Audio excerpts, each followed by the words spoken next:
নমস্কার বন্ধুরা, welcome back to my channel.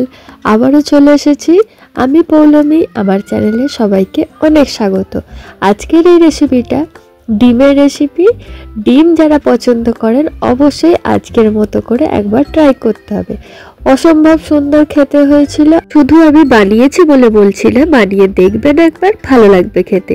এই রেসিপিটা যে কোনো রকমের ফ্রাইড রাইস বা রুটি পরোটার সাথে খুব ভালো লাগবে। তো বেশি কথা না বলে চলুন রেসিপিটা শুরু করা যাক। তো প্রথমেই সমস্ত কিছু জোগাড় করে নিতে হবে। এখানে দেখতেই পাচ্ছেন আমি দুটো ছোট ছোট সাইজের পেঁয়াজ একদম কুচি কুচি করে কেটে নেবো। চাইলে হ্যান্ড চপারেও কাটতে পারেন। এই পেঁয়াজটা দেবো ডিমের মধ্যে। এই রান্নার জন্য আমি এখানে 3টে ডিম ব্যবহার করছি, যতগুলো খুশি ব্যবহার করতে পারেন। আমি এখানে একজনের জন্য প্রিপারেশনটা করছি, ওই জন্য 3টে নিয়েছি যথেষ্ট। এবারে এই ডিমের মধ্যে দিয়ে দেবো পরিমাণ মতো লবণ, কুচিয়ে রাখা পেঁয়াজগুলো অবশ্যই, আর দেবো গোলমরিচ গুঁড়ো। গোলমরিচ গুঁড়োটা দেবো, তার একটা কারণ আছে। আর দিয়ে দেবো বেশ কিছুটা কাঁচা লঙ্কা কুচোনো। আমি একটু ঝালঝালি করছি, যেহেতু বাচ্চারা তো খাবে না, তাই। যদি বাচ্চারা খায় বা ঝাল কম খান, সেক্ষেত্রে ঝালটা যে যার অনুযায়ী দেবেন, বা অনেকে আছে আরও বেশি ঝাল খেতে পছন্দ করেন, তো সেই অনুযায়ী ঝালটা দেবেন। তবে এই রান্নায় একটু ঝালটা দেওয়ার কারণও আছে। গোলমরিচের ঝালটার একটা আলাদা স্মেল হয়, কাঁচা লঙ্কার ঝালের একটা আলাদা স্মেল হয়। কারণটা আমি একটু পরে বলে দিচ্ছি। তার আগে এখানে একটা পেস্ট বানিয়ে নিই। পেঁয়াজ আর কাঁচা লঙ্কার একটা পেস্ট, আর লাগবে আদা রসুনের পেস্ট। সেটা আমার ফ্রিজে রাখা আছে, যদি না থাকে তো ওটা টাটকা করে নিতে হবে। আর একটা কথা বলি, আদা রসুনের পেস্ট অনেকেরই ফ্রিজে রাখা থাকে, আমারও থাকে।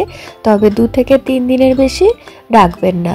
যতটা সম্ভব চেষ্টা করবেন টাটকা টাটকা বানিয়ে রান্না করার, সেটাতে টেস্ট বেশি ভালো হয়। এবারে কড়ার মধ্যে একটুখানি সাদা তেল দিয়েছি, আর দিয়ে দিলাম 2 চামচের মতো বাটার।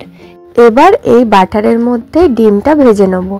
এটা পুরোটা বাটারেই ভাজবো। একটুখানি তেল দিয়েছিলাম, কারণ বাটারটা যতক্ষণে মেল্ট হয় ততক্ষণে এক সাইড থেকে পুড়তে শুরু করে দেয়, অনেকেই খেয়াল করেছেন। ওই জন্যই একটু তেল দিয়ে দিয়েছিলাম, যাতে না বাটারটা পুড়ে যায়। এবার দেখুন ডিমটা কিভাবে ভেজে নিচ্ছি। এই সময় গ্যাসের ফ্লেমটা একদম লো রেখেছি। জোরে দিলে খুব তাড়াতাড়ি লাল হয়ে ভাজা হয়ে যাবে। আমার চাই এই রকম টেক্সচারটা, তাই জন্য আস্তে রেখেছি। যতক্ষণে ডিমটা জমছে ততক্ষণে একটু একটু করে সাইড করে করে কাটছি। এখানে খুব ভালো করে লক্ষ্য করুন আমি কিভাবে করেছি। এবার বলি 2 রকম ঝালের ব্যবহার কেন করেছি। যেহেতু আমি ডিমটা বাটারের মধ্যে ভাজছি, বাটার দিয়ে রান্না করলে যে কোনো রান্নায় গোলমরিচ দেওয়া হয়। খেয়াল করে থাকবেন, বাটারের সাথে গোলমরিচের কম্বিনেশনটা খুব ভালো যায়, খুব ভালো স্মেল আসে। আর আমি কাঁচা লঙ্কাটা ব্যবহার করেছি, এখানে চিলি ফ্লেক্সেরও ব্যবহার করতে পারেন। কাঁচা লঙ্কার স্মেলটাও যেমন ভালো আসে, বাটারের সাথে শুকনো লঙ্কারও একটা খুব ভালো স্মেল আসে। যাই হোক, এখানে এবার দেখে নিন ডিমটা কত সুন্দর ভাজা হয়েছে। সুন্দরভাবে পিস পিস করে কাটা হয়ে গেছে, আর একটুও গায়ে লালচে রঙটা আসেনি।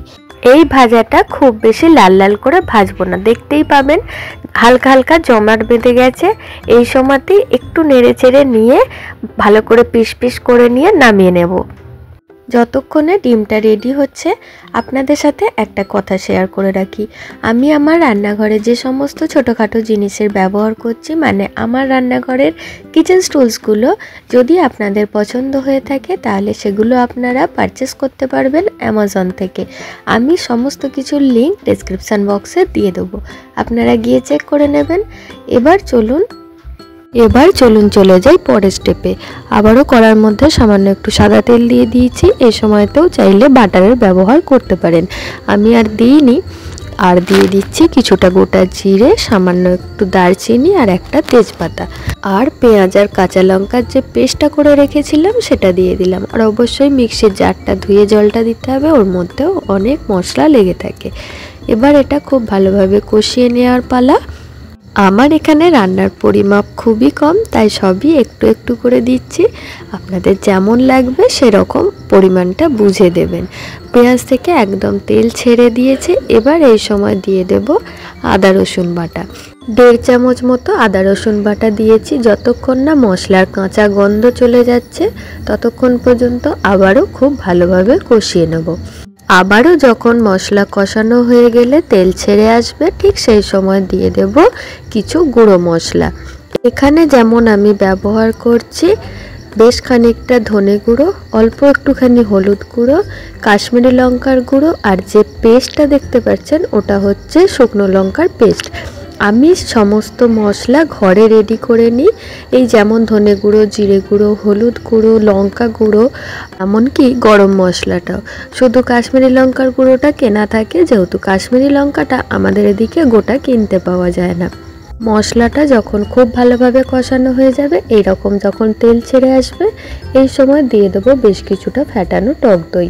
এই সময় অবশ্যই গ্যাসের ফ্লেমটা লো রাখবেন। মশলার সাথে যখন টক দইটা খুব ভালোভাবে মিশে যাবে তখন গ্যাসের ফ্লেমটা বাড়িয়ে দেবো। কিছুটা যখন জল শুকনো হয়ে যাবে, 50% মতো হয়ে গেলে এর মধ্যে দিয়ে দেব স্বাদ মতো নুন। তারপরেও অপেক্ষা করব যখন একদম মশলাটা কষানো হয়ে গিয়ে তেল ওপরে ভেসে উঠবে। একদম লাস্টে সেই সময় দিয়ে দেব সামান্য একটুখানি গরম মশলা, কসুরি মেথি দিয়ে একবার খুব ভালোভাবে সব কিছু মিশিয়ে নেব। এই অবস্থায় অবধি কষানো হয়ে গেলে এবার এর মধ্যে দিয়ে দেব খুবই সামান্য পরিমাণে একটু জল। জলটা দেওয়ার পর একবার ফোটার অপেক্ষা করব।